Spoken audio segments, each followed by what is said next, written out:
James Hedges. I'm George. I'm Karen. I'm Paul. I'm the boss. So I would like to know a little bit about the history of Shiloh Music Center. You just turned 50, right? Correct. So tell me more about how it first got started. That would be you, George. My first recollection of Shiloh Music Center getting started was I walked in my dad's house and I sat down on the couch and he said, "Would you like to start a music store?" And I said, "Yeah." And that's the way it started. How old were you? I would have been 24 years old. Nice. And Shiloh Music Center got you a lot more than just a few guitars, didn't it? It's been quite an experience, for sure. The store opened April 1st, 1974. Officially in Shiloh Plaza. And probably in May of 74, I walked into the store, and the first time I went in, I was actually looking for a job, but they were not hiring. The next time I went in, I was looking for a James Taylor songbook, and this handsome young man behind the counter said, "Well, we don't have that, but I can order one for you." I said, "Okay."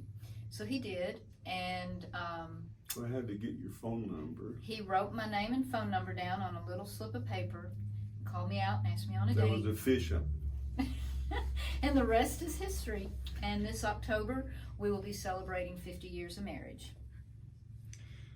That's so sweet. And our boys have grown up in the music store.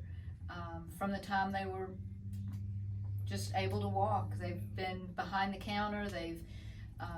It was their daycare when they were, a little bit older, even though we did have sitters for them, but the music store was their second home, just like it is ours. And now they are running the music store, and it's just a great honor as a parent to see our kids taking on the third generation of the business. I still want to see the video of me hanging from a guitar hook with a Johnny jump up. Yep, he was about probably 8 months old, and we had the rafters in the whole store with guitars lined up in one of the news channels. They were hanging from hooks. They were hanging from hooks, and the news station came to do a commercial, so the camera panned all those guitars, and then all of a sudden, here's Paul in a Johnny jump up bouncing, and the camera just kept going. We have a film of it somewhere, but it's a great memory. Great memory. It's back when they were using, I think, 2-inch tape, videotape is what they made commercials on, literally. But if we might back this up just a little bit. So running a music store or owning a music store was not our first concept or idea in the music business. My family moved to Tennessee in 1962 because my dad had an offer from Billy Grammer to help him build the Grammer guitars. So we moved down here then, and we started working with the Grammer Guitar Company, and then after that, the Gower Guitar Company. These were companies in the 60s, and we actually manufactured parts for guitars in a basement, and that was one of my part-time jobs when I was in high school. So, but that, for years and years we did that. So then I went in the Navy for 4 years and came back. So I think Dad just wanted to get in business with me, so he made me that offer, and I said, yeah, and we just started planning to have a music store, and we've been doing it ever since. Dad, of course, he's passed away now, but I got my boys here with me, and they're doing a great job of running it now. But that's a little bit of the prehistory to the Shiloh Music Center. And if somebody wants to know the whole story, just come out and I'll talk to you about it for a couple hours. Or more. I'm good at that. So, what kind of things, what kind of stories do you have? Really, really cool stories, or like celebrities that bought from here, or anything cool, funny stories to share with the public? I don't know. We get a lot of musicians in the store. We get a lot of celebrities, but we normally don't just rely on talking about celebrities and stuff. I'm sure there's some. Give me a minute, I'll come up with some stories. So, didn't like one of the most awesome new American Idol contestants Oh. Yes. grow up basically around this store? I think You just Oh. missed him. Aw. Paula James had got a good story on that, probably. So Oliver Steele, who was on American Idol last year, his dad worked at the store in the 80s, Toby. and which he just passed away. But he was always, when me and James were hanging out at the store, we were little kids, and Toby was like an uncle, because he was always Right. there, always picking on us and having a good time. But his son Oliver did really well on American Idol, finished top 8, and has a huge following. Everybody loves him, great voice, but he started taking piano lessons from mom, and then he decided piano wasn't his thing, and he switched to guitar, and the rest is history. I'm very proud of him because I did help get him started with music, with the piano, and then of course he always had his dad, Toby, to look up to, because Toby was an excellent guitarist and such an amazing musician. And so Oliver has followed in that tradition, but Oliver, when he was a teenager, he would hang out here at the store, and customers really thought that he worked here because he hung out so much. And he said, "No, I don't work here, but they do." But Oliver's a great guy, and we're very, very proud to call him one of our own here at the store. Also, some of your teachers here, you have some really, really good professional teachers, right? Yes. So, or some of them, did they play in the Opry, or I can't remember. Well, exactly. Jason Jordan is a studio musician, and he plays all over Nashville. And- James would know a little And more on the about. road, he does a lot of work. Excellent guitar player.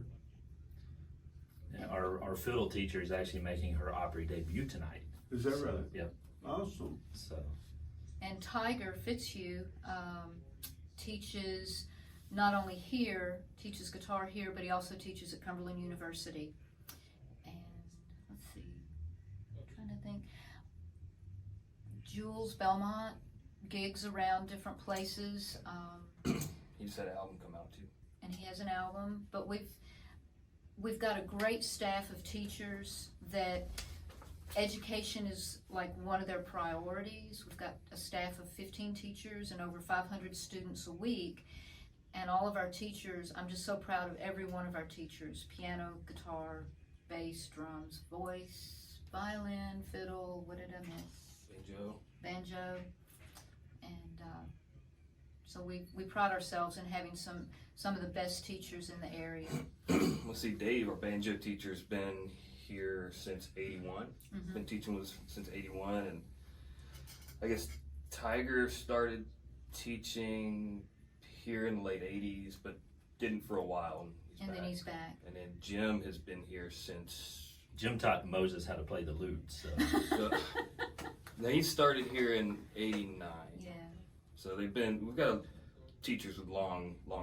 And I've been teaching History piano. here. I've been teaching piano since 75, since 75, and I'm in charge of the education center and all of our teachers and students.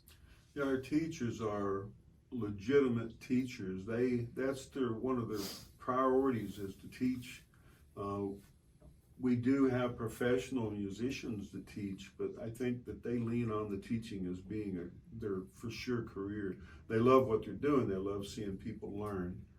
And, to have a good teacher, they have to be very concerned with what the students are doing and keeping up with them and stuff. And they do an excellent job of that. That's the reason our students, they tend to, once they start learning how to play the instrument properly, they don't want to quit taking lessons because they keep learning. So it's not a dead end street when you're learning music. There's always something to go to. So we're real proud of how the teachers do that. And we suggested to teachers that when they join our group, we call it the family, so they're part of the family. So we say the teachers are part of the family, and our employees and all of our customers are are all of our friends. So our customers, we treat them as good friends, and that's part of our success, I guess. Just people like coming in here and talking and hanging out. So they like us. And one of my favorite things is watching the kids come in, start taking lessons, and then grow up, in the store. It's like one of my favorite stories. This little kid, he was about, I don't know, 6 or so, was taking guitar, and he was learning, AC/DC, Back in Black, and he's sitting on one of these stools, his feet are sticking straight out, and like this with the guitar. And then after about a year of playing the song, and once he got it all figured out, I put an electric guitar in his hand, cranked it up, and his face when he hit that first chord, he was like, started freaking out. And it's just stuff like that. It's awesome. It's fun. I've had students who have gone on to study music in college, have opened their own studios and done a really great job. And whether I've got one that's in college right now studying music, and it's just a really nice thing to see, and just very rewarding to see that happen with students. And even if they don't go on to study music in college, just giving them that love of music, to just be able to sit down and play the piano anytime they want, or the guitar, or any instrument that they're learning to play. Especially like the customers that come in, that, you see them from the very beginning, just to tag on what Paul was saying, and you see them come in and they come in with a smile on their face and leave with a smile on their face, and they achieve something. It's like Barry, every time he comes in, he's like, I learned something else, or I finally got this thing, or whatever. It's just really, it's nice to feel like you're kind of a part of that. Oh, yeah. And when you have the customers that come in and just hang out, just to goof around or have fun, or An impromptu jam session. Which you never know what you're going to get. Right. Yeah. some of the youngest students, we teach students fairly young, usually around 5 or 6 is a good starting point. We do make exceptions occasionally, but I like watching the little students walk out of the front door, and it looks like a guitar case with legs on it. You can't see a body, you just see a guitar case walking out the front door. You're like, that's pretty cool. So that's a fun thing. And you have this, I'm sorry, you have the smaller body guitars and stuff to make it easier for the Oh yeah, guys. we've got all different sizes. And now Karen had the fortune to be teaching 2 students that were back to back. She was teaching her youngest student, which I think was 4. She was 4.5. 4.5. And she was also teaching a senior that was 85. And they were one right after the other. And you, in your mind, you think, really, is that possible? That you could be that young and learn, and that you could be in those years and still be wanting to learn. And it's a fact, because she introduced them one day, and it was pretty fun just seeing them looking at each other like, wow, you know? My villain, yeah, that was fun. From 4 to 85 in within an hour. Yep. So that's pretty cool. Sometimes I have an office in the lesson area, and sometimes I'll just crack the door open when we have all the students in there. Usually after school is a good time when all the rooms are full. And but it sounds like Tin Pan Alley, because I actually distinctly hear 5 different songs being played at the same time, and sometimes they actually merge together. It sounds pretty good. But it's just fun to hear that going. Sometimes I'll walk down through the teaching rooms, and I'm just amazed at listening to all the students having that much fun playing music. It's a joy, to be honest with you, to hear that and know that I'm part of it. And these guys are too, creating music, helping people create music. I would say that in this area, particularly in Mount Juliet, there's hundreds and hundreds of people playing music now, because we had the lessons available for them to come and study and learn music that may not have ever went to play music, to be honest with you. So that's a great achievement. You know, so we're going to keep doing that. So, What are some of your cool awards? Anything really awesome happen, like Steinway? In 2021, I was very honored and humbled to be inducted into the Steinway Music Teachers Hall of Fame in New York. And George and I were flown to New York, and we got a tour of the factory to see how the Steinway pianos are made. Really nice banquet, and then my name is on the wall at the Steinway factory, along with other people there were about 40 teachers across the country that year that were inducted into the Hall of Fame, and that was only the second time they've done it. And they did it in 2019, 2021, and I think they just did it again in 23. So I feel very honored and humbled that I'm in the Steinway Hall of Fame. Yep, we're all proud. Thank you. That's so cool. So also, And we've let me segue that because you edit it out. But we also this year we were, as a store, nominated as one of the top 100 dealers, music stores in the world, which is pretty crazy to think about, of how many music stores are in the world. And Correct. And we were top 100. Yep. Yep. that was actually my next question, was about the NAM Top 100. We also received the Milestone Award through NAM because we've been in business for 50 years. And then Lifetime Achievement Award. Lifetime Achievement through the local Chamber of Commerce.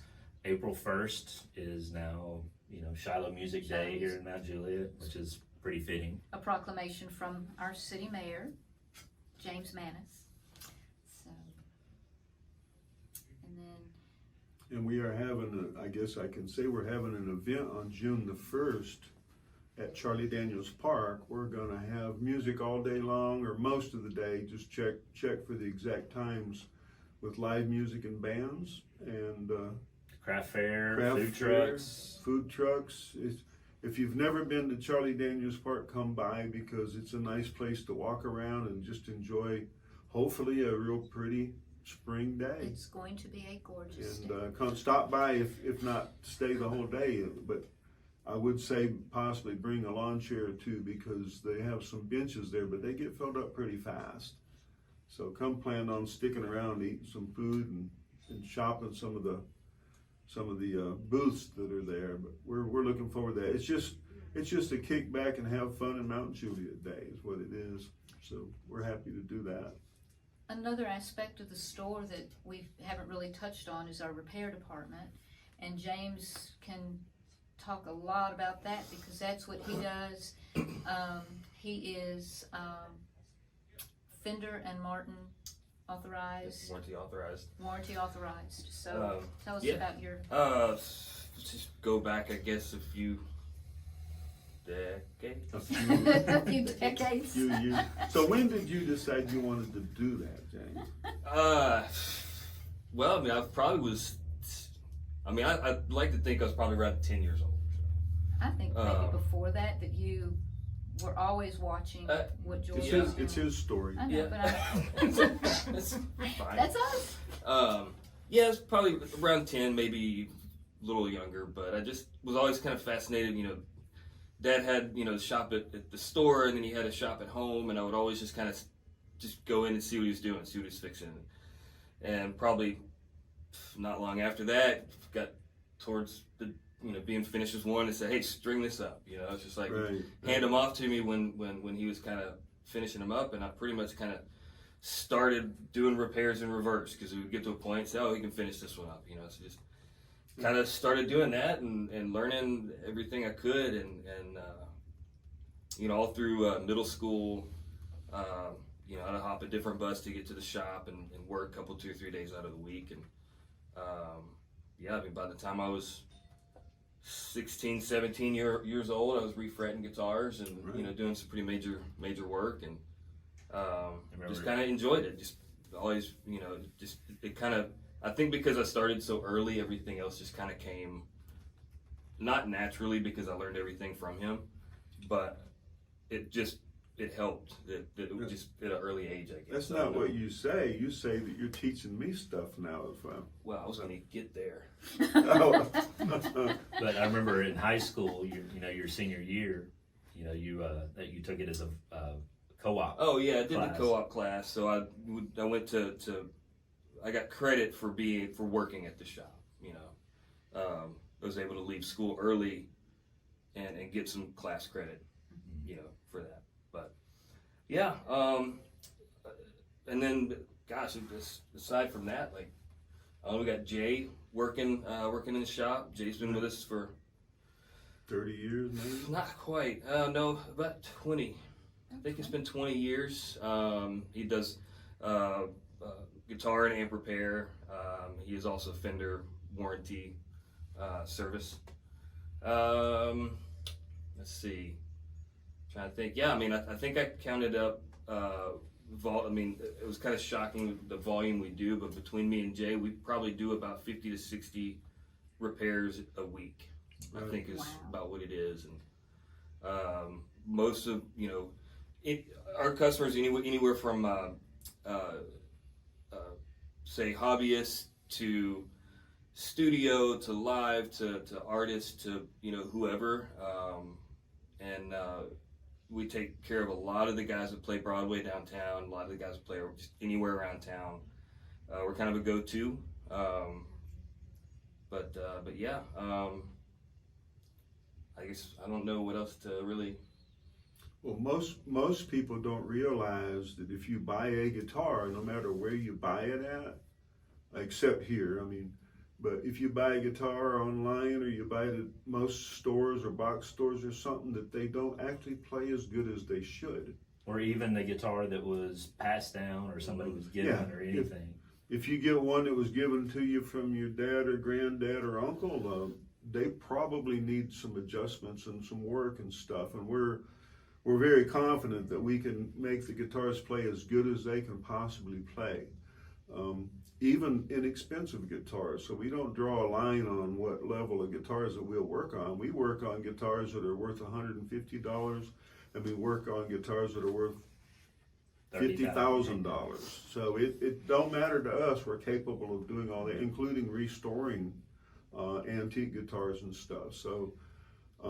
So no matter what level of guitar or stringed instrument, because we don't just do guitars, but we're capable of evaluating it for our customers and giving them suggestions as to what we would do to make them play better. We always say if we haven't worked on it, we can always make it play better. So challenge us on that, and we'll prove it to you. I like, this is kind of just a joke I have, but somebody would come in and say, hey, does my guitar need to be set up? And I said, well, have I set it up yet? And they say no, and I said, well, then yes. One of my favorites is somebody was trying to mess with Dad, and they had bought a guitar from us. It was a dobro. It was a dobro? Yeah. And but Dad was like, if I can always make a guitar play better. Right. And he brought it in, had Dad look at it, and Dad was like, I looked at it for quite a while. And he was like, there's nothing I can do. I can't make it play any better. He goes, well, good, because you already set it up. Right. So I'm glad I passed that test. Well, even, aside from setups, guitars need regular maintenance. I mean, acoustic guitars, they can shift with humidity and the top can move up and down and the neck bows back and forth, with temperature and humidity. So it's always good to have them, regular maintenance. We usually say every few months or, every season change, roughly. Have us at least look at it. Yeah, put some strings on it, look at it for you, and give you an opinion. Yeah. We do that all the time. Little fretboard, maintenance and, all kinds of stuff just to keep them playing. And, on that note, another thing is it's like we love helping the musicians, especially ones, singer-songwriters or, people that don't know what they need. I love helping them get what they need, not necessarily what we want to sell them, but because I tell people, when they come in picking out a guitar, I don't care if I sell you a $300 guitar or a $3,000 guitar, because it's what fits what you need. Well, and my thoughts on that is you take care of the customer will always come back because they trust what you're wanting to do. And I'm not just trying to make a sale, I'm trying to get you make a customer, exactly. Correct. A lifetime customer. And we have some amazing customers. Once they trust that you're not trying to, get them or, just make a quick buck or whatever. And they know that you're there for their their best interest. They're gonna come back. And what Dad always says, make a customer, what did you say? Make them want to come back and bring a friend. And that's how we established what we're doing now. Is that we have happy and great customers, and we appreciate every one of them. And that's not just students, that's beginners, people. Even if you don't take lessons here, we still want to help you do that. And then the professionals, obviously after doing business for 50 years, a lot of the professionals that are out there playing music right now, they weren't professionals when they first came to see us. So we'd like to say we helped them with that. I have a student that was in yesterday, and over the weekend they had gone to Dollywood. And they talked to one of the band members that was in one of the shows and was playing banjo. I wish I could remember his name. But they went up to him and they were chatting a little bit, and he asked where they were from. Oh, well, we're from Mount Juliet. And he said, well, you need to go to Shiloh Music. And they said, well, this is where the girls take piano. Right. And so that just was really cool. And they thought they were really special because they were already taking lessons from here. And our store got a shout out at Dollywood. Got another kind of funny story, or true funny story is, we have our own brand of guitar picks. They have our name on them, and we give them out to people. Here, try this, and in some of them, I've had friends of mine that play in bands that tour, and they'll be out west on the West Coast or somewhere else and find one of our guitar picks laying in the parking lot. It's like, that's cool, just in the middle of nowhere, because they're playing at a show there, and there's a guitar pick. So the world gets smaller when you take it into that respect. And also, speaking of small worlds, I mean, James, I'll pat him on the back, but he's one of the best luthiers in the nation, maybe the world. And a luthier is someone who works on stringed instruments. But he's very much in demand, and people all around the United States, there's people that know who James is because they've had something he's worked on, or they've got a friend that said, you got to go talk to James about getting your guitar fixed. So his clients aren't just from Mount Juliet. I mean, it's pretty much, I don't know if I'd say worldly, but yeah, we got some people from out of the United States that come here. But one of my favorite stories on that is one of the bands that he works with. I'll let you tell it, but the James Shiloh story. right. Jerry Halsey would bring in guitars for Aaron Sizemore for me to work on. And so Aaron told Jerry, he said, hey, take this to James Hedges. And Jerry was like, why? You want me to take it to him? And they could start kind of getting back and forth. And turns out Jerry thought my last name was Shiloh. He said he was James Shiloh, and he said, no, his name's James Hedges. So it was just kind of fun. But it did finally get. Oh yeah, it got here. That's important. That's the important part, you know. Well, I have to have a proud mom moment because I'm proud of both of my guys. Which one? Yeah, who's getting it? Oh. Right now, James. These guys fight over who's number one, and it does change, trust me, depending on their latest accomplishments. Well, we were talking about James and his, his outstanding luthier, ability and working on instruments. And for about, how many years were you on the road? I mean, it's probably going on 20. About 20 years on and off. of going on the road with a lot of different bands, top name bands, and just, he was gone a lot, but being able to tour around the world and being a guitar tech for these bands was just, I think that helped hone all those skills that George taught him, and just being able to do all of that and develop a name for himself. And as a mom, I'm very proud. Mm-hmm. It definitely helped. Mm-hmm. I mean, I learned a lot of stuff that I may not have learned here. Right. You know, just Right. being on the road, different experiences, and coming up with sometimes ways to fix guitars that I didn't have the proper tools. You know,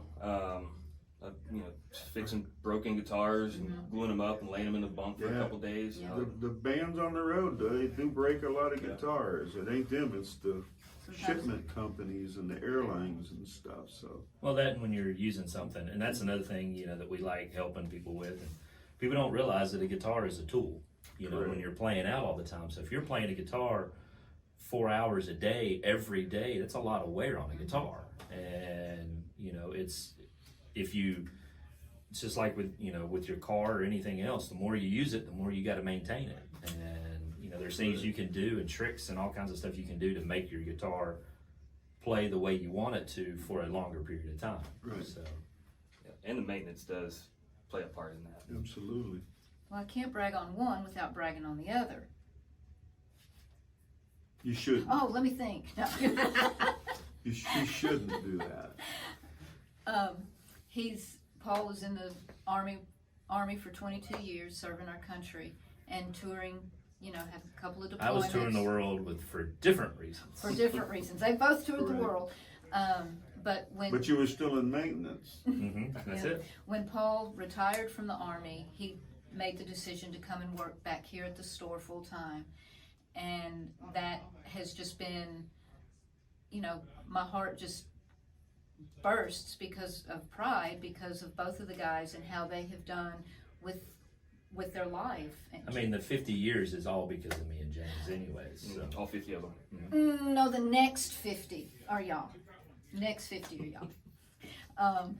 But, you know, and Paul's doing a great job managing the whole store, you know, orders and taking, you know, doing all the music orders or instrument orders, managing the store, taking care of the customers, taking care of the employees, and all of that.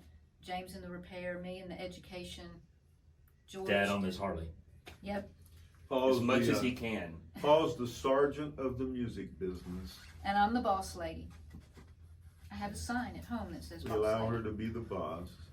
Dad comes in, you know, I tell him all the time, you know, he comes in every day to tell us what we can do better and Tell us how we're screwing it how up. we're screwing it up, I and do, don't then I? turn around and hop on his Harley and take off, you know, just like he should. Yeah. And while I'm out there riding my motorcycle, I'm thinking of the other things that I should have told you. Meanwhile, me and So- Paul like, yeah, just don't worry about that. He'll figure it He'll out. be gone in 5 minutes. Don't worry about it. He'll be out on the Harley. He'll forget what he said. I can say this about our family and probably several others, but though we work together every day and we all have our own jobs to do, we try to enjoy each other and love each other We work together every day. every day. But I mean, most families you can't say that they're at odds all the time, but we seem to have pulled it off because we have something very important in common, and that's the music and the music business. And I think that holds a lot of people together. And some bands that you're familiar with, they're together because they have that in common, and they make it work out. So. Well, people have asked me, you know, some of my friends have said, well, how can you work with your husband and, you know, y'all are together 24/7? And my go-to answer is, I don't tell him how to fix guitars. He doesn't tell me how to teach piano. I thought you were going to say you can shut the door on your teaching room. Well, I can do that too. The other day Are was... you trying to instigate something? Well, not Paul. The other day I was teaching, and I had found out, you know, something on Facebook, and of course it was on Facebook, it was for real. It was Take Your Child to Work Day. Well, I work with them every day. But I told Paul, I said, I've got a little student, and she's just a bundle of joy every week. And so I asked her, I said, you know what today is? I said, today is Take Your Child to Work today. So I'm going to go get my son. So I brought Paul into my studio, and he sat down at the piano and played her, she's a beginner, and played her little song with her. and they made a little duet out of it, and it was She just was so cute. laughing. She had the cutest face. She's missing her front teeth, and she was just grinning up at him. It was the cutest thing, just to see that. And that's one of the fun things that we do. We just have a good time. So children do come in different sizes and different ages. No, I don't want to grow up. And they each have their own problems. You can edit that. Oh, I don't know I about don't know that. that I would. So just fun fact, you met your wife because she walked in this door too, didn't you? Yeah. Some person reached out on Instigator. Facebook and kind of tried to set it up because about a magazine and doing an article on a magazine. Don't know who this person would be, Chris, Chris? but we were hosting a writers' night next door at the restaurant, and they came in and looking for recording gear and invited them over to the open mic, and I think it was an open mic at that time, and it just kind of went from there. But it's a tradition. I met George at the music store. Paul Yeah. met Livy at the music store. James? That's as Nope. far as we're going. One, That's We as still far have as one we're single we going. still, Nope. Don't even try. So I first met George a gazillion years ago in 2007 when I was doing a benefit at Charlie Daniels Park called Livestock. It was for Relay for Life. It was, of course, me doing charity stuff. But you let us use the sound equipment. So you guys do sound equipment and, Right, come right. and run sound Sound production. So tell me about the production. So people can hire you guys to come run their sound. yeah. So we've done different shows for different events, and we like working with the charities and all kinds of stuff. That's kind of our way of And churches. churches. We do a lot of stuff with churches. and that's kind of our way of helping give back. And there's a couple big charities in here in the area that we help all the time with stuff. Churches, I go and help churches. Same thing, is I'll show up and I may or may not sell them something. Just depends on what they have. May work fine, they just need some help doing it, and I do some training and all kinds of stuff. And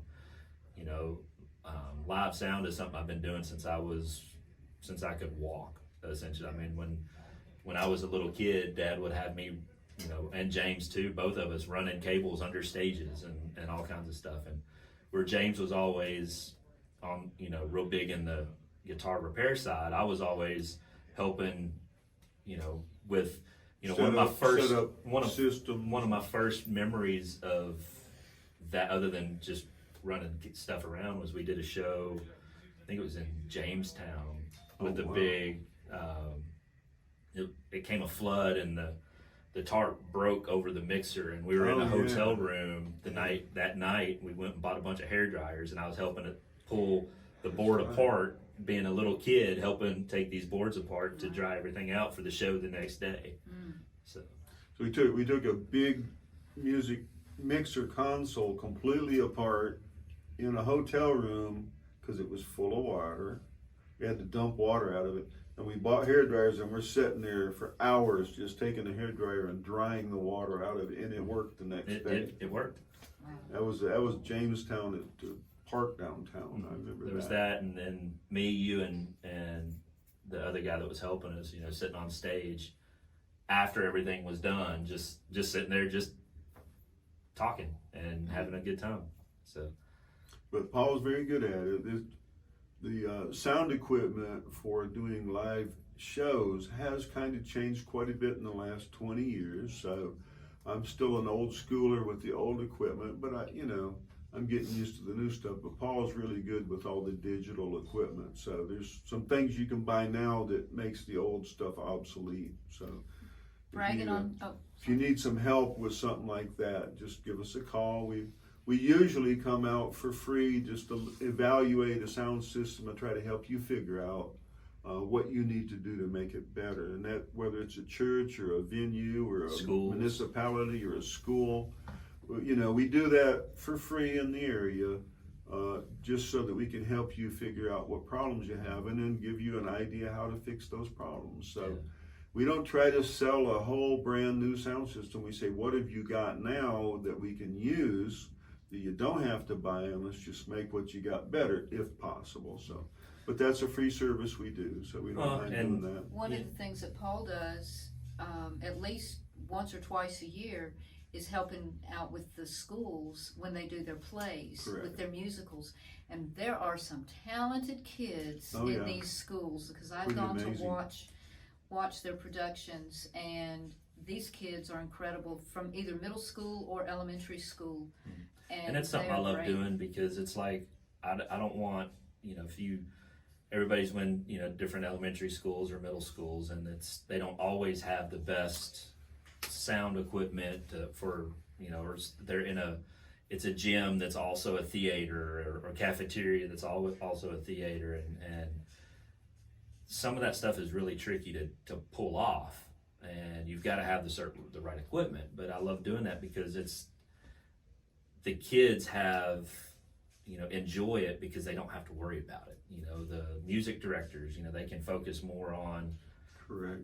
production of the play, not who's the parent that I can have run this. So The fun thing is when I'm watching them and I'm backstage with Paul and the kids, or out front of house, and watching these kids interact with Paul, because he's a big kid himself. He takes the job very, very seriously. These kids respect him, and whatever he tells them, if he says, you need to talk into your headset a little bit more, you need to not be so loud, you need to be louder, they listen to him, and then the production goes off really well. It's great. we did a show at one of the elementary schools this spring, and me and the kids are up dancing around on the stage, testing out mics and having a good time. And they were just, you know, when I show up, they're like, "Oh, Mr. Paul, You know, it's Mr. fun. Paul. It's fun." It's great. A lot of fun. So, do you guys all play instruments? I know you're in a band. I play guitar. And sing. You're singing now. You do No, I sing. don't. Yes, he does. Not well. He- No, I'm he just does kidding. It's really pretty good. I good. like it. Tell the name of your band. No, actually, Paul can play a whole lot of instruments. Some, I can play Twinkle Twinkle Little Star on anything with strings right, or keys. or You keys. can play that on the piano. And, but I'm in a band that's me and my wife it's a bluegrass band called Olivia West and Compass Rose. We're playing this Saturday, and then we're also playing June 1st for our celebration. Correct. At Charlie Daniels Park. And I play piano and guitar and sing. Does a very good job of it. Thank you. And I play bass with her sometimes when we get together and play music. I play other instruments. I play guitar some. I play a little bit of saxophone. I play some banjo. So I play a little bit of everything. But, you know, I don't consider myself a professional to go out. Those guys are in a different level than I am. So I enjoy music thoroughly, but I am not a professional performer. I will support people. I've played in different groups, bluegrass and blues and different things, so I enjoy it. It's just mostly a passion with me. And James is the hot rod guitar player. I mostly just play guitar and a little bit of mandolin. Not professionally, just for myself, for fun. People ask James why he doesn't get out and perform more and play music in bands and stuff, and I think his passion is fixing musical instruments, and he likes sitting around the house and playing, and he just loves it. But I don't think he wants to be in the spotlight. Well, I think a lot of it was my path took me, you know, touring for 20 Correct, years, correct. on and off the road. So I just never really went down that road. But you know, I'm happy with it. It takes a certain person to want to be a star, and you can tell it quite often when you see them. They get on stage and their eyes light up. I mean, literally, that's what they live for. And they get off the stage. A lot of the professionals get off stage And they're just like Joe next door. I mean, they're your best friend and they'll do anything for you. But when they get on stage, they magically transform into a star. It is amazing to see it. You know, you just say, do your thing. And of course, they expect us to be behind the scenes supporting them. And that's what we like doing. I mean, I would rather do that as to get on stage, to be honest with you. So I'd rather support the bands. And they know if they look over and see one of us over there helping them, they know we're going to get the job done. So there's a whole different level of that professionalism also. It's the unsung heroes of the music business, to be honest with you. And there's a lot of them. And Paul, you dabble in songwriting? Yeah, we've written a couple songs here and there. Here's your time to shout out to any of the charities that you love. We love supporting Give a Little Christmas.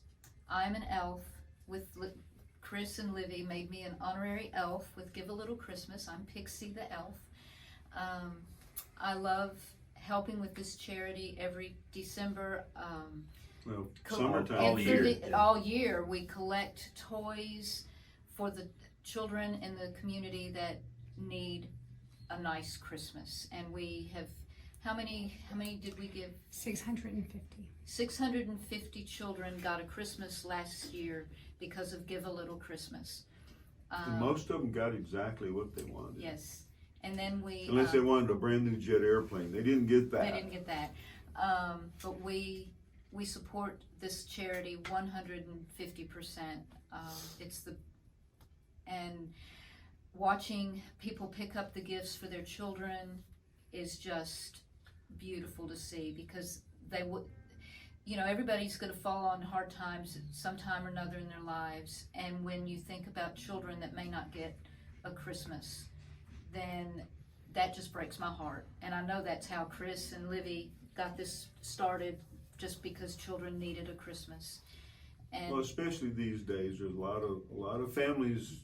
They have to pay the electric bill, and if it comes down to paying the electric bill for a toy, they need to get a toy.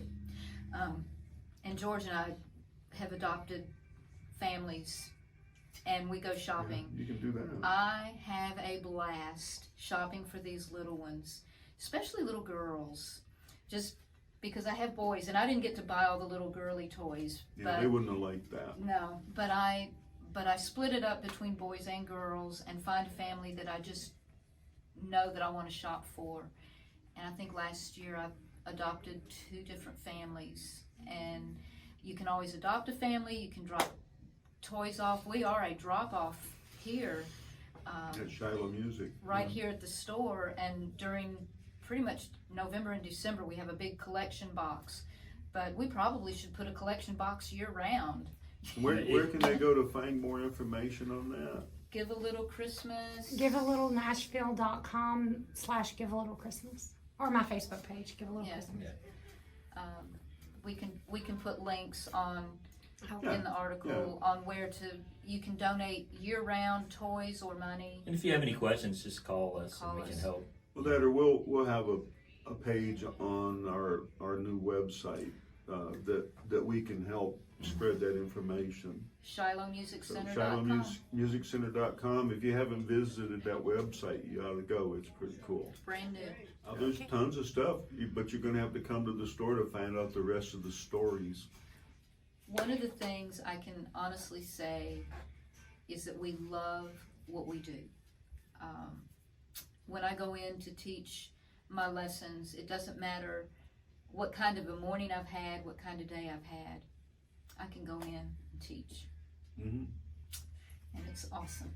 Yep.